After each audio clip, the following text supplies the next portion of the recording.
جس کا مفہوم ہے جو رمضان کے آنے کی خوشی اور اس کے جانے کا غم کرے اللہ عز و جل اسے بخش دیتا ہے. غم خوشی منا رہے رمضان آ رہا ہے رمضان آ رہا ہے. حضرت سیدنا سلمان فارسی رضی اللہ تعالیٰ عنہ فرماتے ہیں محبوب رحمان سرور ذیشان رحمت عالمیان مکی مدنی سلطان صلی اللہ علیہ وسلم نے ماہ شعبان کے آخری دن بیان فرمایا. اب یہ بھی ماہ شعبان کے آخری دن چل رہے ہیں تو ماہ شعبان کے آخری دن حضور علیہ السلام نے بیان فرمایا اے لوگوں تمہارے پاس عظمت والا برکت والا مہینہ آیا ہے. وہ مہینہ جس میں ایک رات ایسی بھی ہے جو 1000 مہینوں سے بہتر ہے. اس ماہ مبارک کے روزے اللہ عز و جل نے فرض کیے اور اس کی رات میں قیام سنت ہے.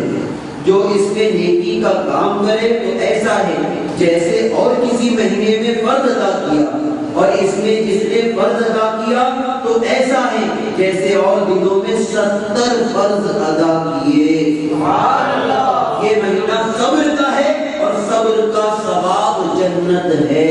سبحان اللہ. اور یہ مہینہ مواسات یعنی غم خواری اور بھلائی کا ہے اور اس مہینے میں مومن کا رزق بڑھایا جاتا ہے. جو اس میں روزے دار کو افطار کرائے اس کے گناہوں کے لیے مغفرت ہے اور اس کی گردن آگ سے آزاد کر دی جائے گی اور اس افطار کرانے والے کو ویسا ہی ثواب ملے گا جیسا روزہ رکھنے والے کو ملے گا. بغیر اس لیے کہ اس کے اجر میں کچھ کمی ہو. ہم نے عرض کی صحابہ کرام علیہ رضوان نے عرض کی یا رسول اللہ صلی اللہ علیہ وآلہ وسلم ہم میں سے ہر شخص وہ چیز نہیں پاتا جس سے روزہ افطار کروائے. آپ علیہ الصلوۃ والسلام نے ارشاد فرمایا اللہ تعالیٰ یہ ثواب تو اس شخص کو دے گا جو ایک گھونٹ دودھ یا ایک کھجور یا ایک گھونٹ پانی سے روزہ افطار کروائے اور جس نے روزے دار کو پیٹ بھر کر کھلایا اس کو اللہ تعالیٰ میرے حوض سے پلائے گا. سبحان اللہ. اور جب پلائے گا تو پھر وہ کبھی پیاسا نہ ہوگا یہاں تک کہ وہ جنت میں داخل ہو جائے گا. یہ وہ مہینہ ہے کہ اس کا اول رحمت اور اس کا اوسط یعنی درمیانی مغفرت اور آخری جہنم سے آزادی ہے. جو اپنے غلام پر یا اپنے نوکر پر اس مہینے میں تخفیف کرے یعنی کام کم لے اللہ تعالیٰ اسے بخش دے گا اور جہنم سے آزاد کر دے گا. اس مہینے میں 4 باتوں کی کثرت کرو. ان میں سے 2 ایسی ہیں جن کے ذریعے تم اپنے رب عز و جل کو راضی کرو گے اور بقیہ 2 سے تمہیں بے نیازی نہیں. بس وہ 2 باتیں جن کے ذریعے تم اپنے رب عز و جل کو راضی کرو گے وہ یہ ہے ایک لا الہ الا اللہ کی گواہی دینا. نمبر 2 استغفار کرنا. جبکہ وہ 2 باتیں جن سے تمہیں غنا بے نیازی نہیں وہ یہ ہے نمبر 1 اللہ تعالیٰ سے جنت طلب کرنا. نمبر 2 جہنم سے اللہ عز و جل کی پناہ طلب کرنا.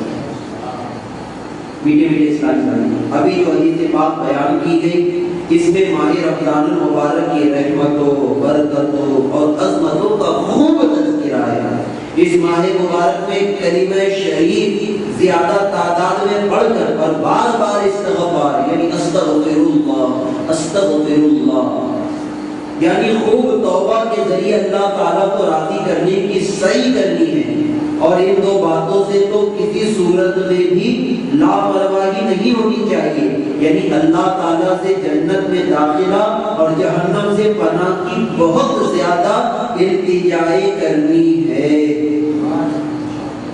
میں نے جو حدیث پاک آپ کے سامنے ابھی بیان کی پیارے اسلام بھائی اس حدیث پاک میں حضور علیہ السلام نے رمضان کی آمد یہ کون سا مہینہ ہے اس کا شروع درمیان آخر کیا ہے اس میں کوئی روزہ رکھے تو کیا ملے گا کوئی کسی کو روزہ افطار کروائے اسے کیا ملے گا اور اس مہینے میں تمہیں کیا کیا چیزوں کی کثرت کرنی چاہیے یہ ساری ڈیٹیلز ہمارے آقا علیہ السلام نے بیان کروا دی. ماہ رمضان کی عظمت کے تعلق سے پیارے پیارے میٹھے میٹھے اسلام بھائی، ارے ذرا غور کرتے ہیں ماہ رمضان کے اوپر، تھوڑا سا جائزہ لیتے ہیں ماہ رمضان کا۔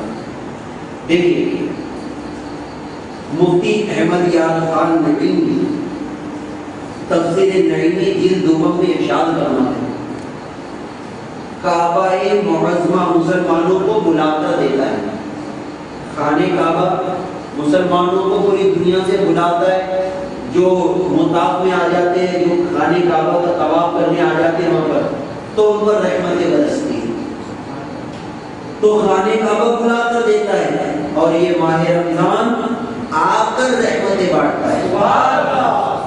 گویا وہ یعنی کعبہ گوا ہے کہ وہاں تک جانا پڑتا ہے، اور یہ یعنی کہ ماہ رمضان دریا ہے، یہ خود آ جاتا ہے، یا یہ سمجھ لیجئے کہ خانہ کعبہ دریا ہے، یہ دریا تک جانا پڑے گا، اور ماہ رمضان بارش ہے جو خود آ کر برستی ہے۔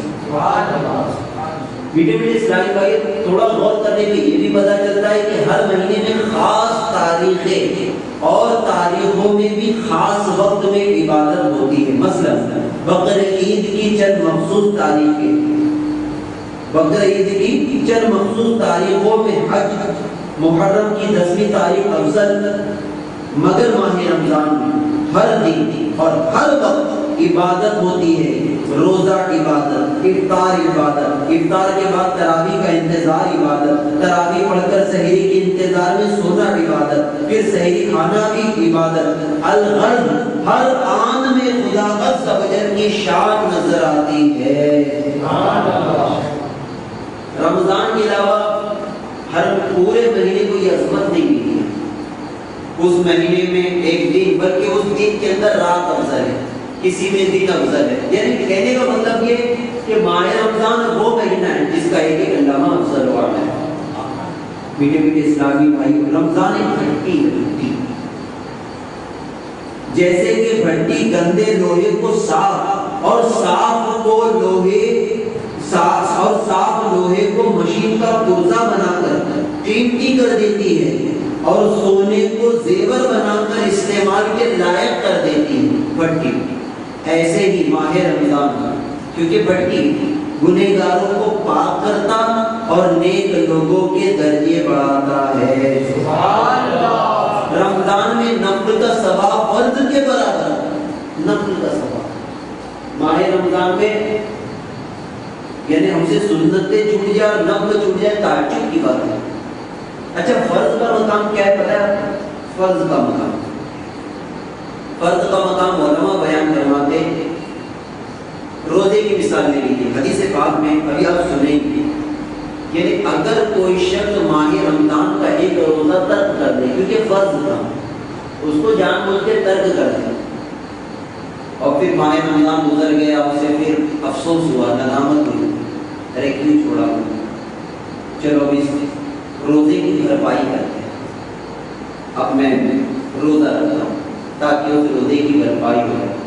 تو حدیث پاک کا مفہوم ہے زمانے بھر کے روزے، یعنی قیامت تک وہ روزہ رکھتا رہے گا، تب بھی اس ایک روزے کی بھرپائی نہیں ہو پائے گی، اس پر اللہ نے جو ثواب رکھا ہے وہ مل نہیں پائے گا۔